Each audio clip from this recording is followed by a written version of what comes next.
We're here with Tony Ricciardi from Listen Up Español. Tony, tell us a little about what your company does. We're the Listen Up Español is the leading call center that services the direct response industry.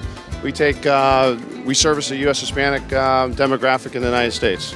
For anybody that's advertising TV, print, radio to the U.S. Hispanic market, we take those inbound calls and convert those to sales. Now, there used to be a time when the Hispanic market was really underserved because they see the products, they like the products, they want to order, and it was difficult for them to do that. How has your company changed that?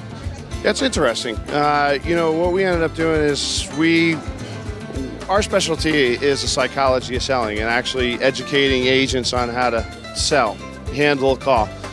So 3 years ago, there was an issue with centers being able to actually do that. The other problem a couple years ago was method of payment. What we've been able to prove is that by proper greeting, by proper rebuttals, just through the selling cycle, you can actually pull a credit card by developing that relationship with the U.S. Hispanic person that's calling in, and we've been really effective with it. The other thing is actually having great reporting, and we've had a terrific relationship with Live Ops, who we operate on their order entry and switch platform. So Tony, tell us what happens when companies have kind of tapped out their U.S. market. How does Listen Up Español help them with that?